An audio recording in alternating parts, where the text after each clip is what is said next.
Europe on the brink of change. One effect of the Crusades was that a larger portion of Western Europe became familiar with the goods of the East. A lively trade subsequently developed along a variety of routes known collectively as the Silk Road to supply the demand for these products. Brigands and greedy middlemen made the trip along this route expensive and dangerous. By 1492, Europe, recovered from the Black Death and in search of new products and new wealth, was anxious to improve trade and communications with the rest of the world. Venice and Genoa led the way in trading with the East. The lure of profit pushed explorers to seek new trade routes to the Spice Islands and eliminate Muslim middlemen. Portugal, under the leadership of Prince Henry the Navigator, attempted to send ships around the continent of Africa. Ferdinand of Aragon and Isabella of Castile hired Columbus to find a route to the east by going west. As strong supporters of the Catholic Church, they sought to bring Christianity to the east and any newly found lands, as well as hoping to find sources of wealth. The fall of the Roman Empire, 476 CE, and the beginning of the European Renaissance in the late 14th century roughly bookend the period we call the Middle Ages. Without a dominant centralized power or overarching cultural hub, Europe experienced political and military discord during this time. Its inhabitants retreated into walled cities, fearing marauding pillagers including Vikings, Mongols, Arabs, and Magyars. In return for protection, they submitted to powerful lords and their armies of knights. In their brief, hard lives, few people traveled more than 10 miles from the place they were born. The Christian Church remained intact, however, and emerged from the period as a unified and powerful institution. Priests tucked away in monasteries kept the knowledge alive by collecting and copying religious and secular manuscripts, often adding beautiful drawings or artwork. Social and economic devastation arrived in the 1340s, however, when Genoese merchants returning from the Black Sea unwittingly brought with them a rat-borne and highly contagious disease, known as the bubonic plague. In a few short years, it had killed many millions, about one-third of Europe's population. A different strain, spread by airborne germs, also killed many. Together these two are collectively called the Black Death. Entire villages disappeared. A high birth rate, however, coupled with bountiful harvests, meant that the population grew during the next century. By 1450, a newly rejuvenated European society was on the brink of tremendous change. Life in feudal Europe. During the Middle Ages, most Europeans lived in small villages that consisted of a manorial house or castle for the lord, a church, and simple homes for the peasants or serfs, who made up about 60% of Western Europe's population. Hundreds of these castles and walled cities remain all over Europe. Europe's feudal society was a mutually supportive system. The lords owned the land, knights gave military service to a lord and carried out his justice, serfs worked the land in return for the protection offered by the lord's castle or the walls of his city, into which they fled in times of danger from invaders. Much land was communally farmed at first, but as lords became more powerful they extended their ownership and rented land to their subjects. Thus, although they were technically free, serfs were effectively bound to the land they worked for, which supported them and their families as well as the lord and all who depended on him. The Catholic Church, the only church in Europe at the time, also owned vast tracts of land and became very wealthy by collecting not only tithes, taxes consisting of 10% of annual earnings, but also rents on its lands. A serf's life was difficult. Women often died in childbirth, and perhaps one-third of children died before the age of 5. Without sanitation or medicine, many people perished from diseases we consider inconsequential today. Few lived to be older than 45. Entire families, usually including grandparents, lived in 1 or 2 room hovels that were cold, dark, and dirty. A fire was kept lit and was always a danger to the thatched roofs, while its constant smoke affected the inhabitants' health and eyesight. Most individuals owned no more than 2 sets of clothing, consisting of a woolen jacket or tunic and linen undergarments, and bathed only when the waters melted in spring. In an agrarian society, the seasons dictate the rhythm of life. Everyone in Europe's feudal society had a job to do and worked hard. The father was the unquestioned head of the family. Idleness meant hunger. When the land began to thaw in early spring, peasants started tilling the soil with primitive wooden plows and crude rakes and hoes. Then they planted crops of wheat, rye, barley, and oats, reaping small yields that barely sustained the population.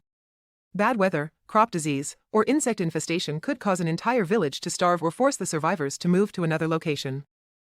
Early summer saw the first harvesting of hay, which was stored until needed to feed the animals in winter. Men and boys sheared the sheep, now heavy with wool from the cold weather, while women and children washed the wool and spun it into yarn.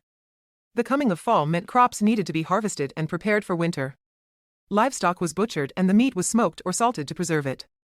With the harvest in and the provisions stored, fall was also the time for celebrating and giving thanks to God. Winter brought the people indoors to weave yarn into fabric, sew clothing, fresh grain, and keep the fires going. Everyone celebrated the birth of Christ in conjunction with the winter solstice. The Church and Society. After the fall of Rome, the Christian Church, united in dogma but unofficially divided into Western and Eastern branches, was the only organized institution in medieval Europe. In 1054, the Eastern branch of Christianity, led by the Patriarch of Constantinople, a title that because roughly equivalent to the Western Church's Pope, established its center in Constantinople and adopted the Greek language for its services.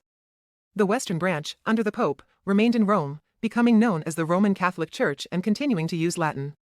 Following this split, known as the Great Schism, each branch of Christianity maintained a strict organizational hierarchy. The Pope in Rome, for example, oversaw a huge bureaucracy led by cardinals, known as princes of the Church, who were followed by archbishops, bishops, and then priests. During this period, the Roman Church became the most powerful international organization in Western Europe. Just as agrarian life depended on the seasons, village and family life revolved around the Church. The sacraments, or special ceremonies of the Church, marked every stage of life, from birth to maturation, marriage, and burial, and brought people into the Church on a regular basis. As Christianity spread throughout Europe, it replaced pagan and animistic views, explaining supernatural events and forces of nature in its own terms. A benevolent God in heaven, the creator of the universe and beyond the realm of nature and the known, controlled all events, warring against the force of darkness, known as the devil or Satan, here on earth. Although ultimately defeated, Satan still had the power to trick humans and cause them to commit evil or sin. All events had a spiritual connotation. Sickness, for example, might be a sign that a person had sinned, while crop failure could result from the villagers not saying their prayers. Penitents confessed their sins to the priest, who absolved them and assigned them to penance to atone for their acts and save themselves from eternal damnation. Thus the parish priest held enormous power over the lives of his parishioners. Ultimately, the Pope decided all matters of theology, interpreting the will of God to the people, but he also had authority over temporal matters. Because the Church had the ability to excommunicate people or send a soul to hell forever, even monarchs feared to challenge of its power. It was also the seat of all knowledge. Latin, the language of the Church, served as a unifying factor for a continent of isolated regions, each with its own dialect. In the early Middle Ages, nations, as we know them today, did not yet exist. The mostly illiterate serfs were thus dependent on those literate priests to read and interpret the Bible, the Word of God, for them. Christianity encounters Islam. The year 622 brought a new challenge to Christendom. Near Mecca, Saudi Arabia, a prophet named Muhammad received a revelation that became a cornerstone of the Islamic faith. The Quran, which Muhammad wrote in Arabic, contained his message, affirming monotheism but identifying Christ not as God but as a prophet like Moses, Abraham, David, and Muhammad. Following Muhammad's death in 632, Islam spread by both conversion and military conquest across the Middle East and Asia Minor to India and northern Africa, crossing the Straits of Gibraltar into Spain in the year 711. The Islamic conquest of Europe continued until 732. Then, at the Battle of Tours in modern France, Charles Martel, nicknamed the Hammer, led a Christian force in defeating the army of Abdul Rahman al-Ghafiqi. Muslims, however, retained control of much of Spain, where Córdoba, known for leather and wool production, became a major center of learning and trade. By the 11th century, a major Christian holy war called the Reconquista, or Reconquest, had begun to slowly push the Muslims from Spain. This drive was actually an extension of the earlier military conflict between Christians and Muslims for domination of the Holy Land, known as the Crusades. Jerusalem and the Crusades. The city of Jerusalem is a holy site for Jews, Christians, and Muslims. It was here King Solomon built the temple in the 10th century BCE. It was here the Romans crucified Jesus in 33 CE, and from here, Christians maintain, he ascended into heaven, promising to return. From here, Muslims believe, Muhammad traveled to heaven in 621 to receive instructions about prayer. Thus claims on the area go deep, and emotions about it run high, among followers of all three faiths. Evidence exists that the three religions lived in harmony for centuries. In 1095, however, European Christians decided not only to retake the Holy City from the Muslim rulers but also to conquer what they called the Holy Lands, an area that extended from modern-day Turkey in the north along the Mediterranean coast to the Sinai Peninsula and that was also held by Muslims. The Crusades had begun. Religious zeal motivated the knights who participated in the four Crusades. Adventure, the chance to win land and a title, and the Church's promise of wholesale forgiveness of sins also motivated many. The Crusaders, mostly French knights, retook Jerusalem in June 1099 amid horrific slaughter. A French writer who accompanied them recorded this eyewitness account. On the top of Solomon's temple, to which they had climbed in fleeing, many were shot to death with arrows and cast down headlong from the roof. Within this temple, about 10,000 were beheaded. If you had been there, your feet would have been stained up to the ankles with the blood of the slain. What more shall I tell? Not one of them was allowed to live. They did not spare the women and children. A Muslim eyewitness also described how the conquerors stripped the temple of its wealth and looted private homes. In 1187, under the legendary leader Saladin, Muslim forces took back the city. Reaction from Europe was swift as King Richard I of England, the Lionheart, joined others to mount yet another action. The battle for the Holy Lands did not conclude until the Crusaders lost their Mediterranean stronghold at Acre in present-day Palestine in 1291 and the last of the Christians left the area a few years later. The Crusades had lasting effects, both positive and negative. On the negative side, the wide-scale persecution of Jews began. Christians classed them with the infidel Muslims and labeled them the killers of Christ. In the coming centuries, kings either expelled Jews from their kingdoms or forced them to pay heavy tributes for the privilege of remaining. Muslim-Christian hatred also festered, and intolerance grew. On the positive side, maritime trade between East and West expanded. As Crusaders experienced the feel of silk, the taste of spices, and the utility of porcelain, the desire for these products created new markets for merchants.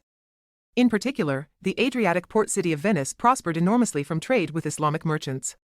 Merchants' ships brought Europeans valuable goods, traveling between the port cities of Western Europe and the East from the 10th century, along routes collectively labeled the Silk Road.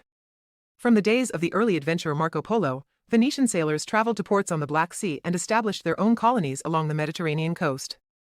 However, transporting goods along the Old Silk Road was costly, slow, and unprofitable. Muslim middlemen collected taxes as the goods changed hands. Robbers waited to ambush the treasure-laden caravans. A direct water route to the east, cutting out the land portion of the trip, had to be found. As well as seeking a water passage to the wealthy cities in the east, sailors wanted to find a route to the exotic and wealthy spice islands in modern-day Indonesia, whose location was kept secret by Muslim rulers. Longtime rivals of Venice, the merchants of Genoa and Florence also looked west. The Iberian Peninsula. Although Norse explorers such as Leif Erikson, the son of Eric the Red who first settled Greenland, had reached and established a colony in northern Canada roughly 500 years prior to Christopher Columbus's voyage, it was explorers sailing for Portugal and Spain who traversed the Atlantic throughout the 15th century and ushered in an unprecedented age of exploration and permanent contact with North America.